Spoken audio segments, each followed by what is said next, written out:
ಎಲ್ಲರೂ ನಮಗೆ ಅವ್ನು ಹೇಳ್ತಿದ್ದ ರವಿ ವರ್ಮ ಸರ್ ಪ್ರೊಡ್ಯೂಸ್ ಮಾಡಿದ್ದಾರೆ, ರವಿ ಸಾಗರ್ ಅವರು ಒಂದು ಡೈರೆಕ್ಷನ್ ಮಾಡಿದ್ದಾರೆ, ಲಕ್ಕಸಪ್ಪುರದಲ್ಲಿ ಆ ಒಂದು ಸಿನಿಮಾ ನಡೀತಿದ್ದಾನೆ, ಚೆನ್ನಾಗಾಗ್ತಿದೆ, ಸೂಪರ್ ಆಗಿದೆ ನನ್ನ ಕ್ಯಾರೆಕ್ಟ್ರು ಅಂತ ಹೇಳ್ತಿದ್ದ.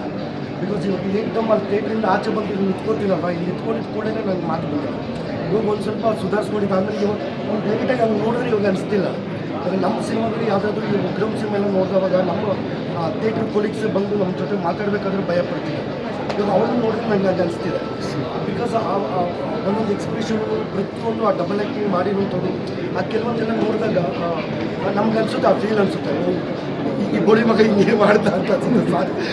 ಹಂಗೆ ಅನಿಸುತ್ತೆ ಅದು. ಯಾಕಂದರೆ ಅಷ್ಟು ಚೆನ್ನಾಗಿ ಡೈರೆಕ್ಟ್ರು ಅಷ್ಟೇ ಚೆನ್ನಾಗಿ ಪರ್ಫಾರ್ಮ್ ಮಾಡಿಸಿದ್ದಾರೆ.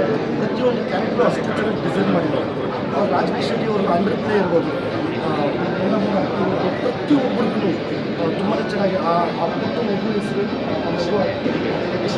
ನಿಜ ಬೊಂಬೆ ಕ್ಯಾರೆಕ್ಟರ್ ಮಾಡಿದ್ದಾರೆ. ಆ ಮಗು ಕೈಯಲ್ಲೂ ಅಷ್ಟೇ ತುಂಬ ಚೆನ್ನಾಗಿ ಆ್ಯಕ್ಟಿಂಗ್ ಮಾಡಿಸಿದ್ದಾರೆ.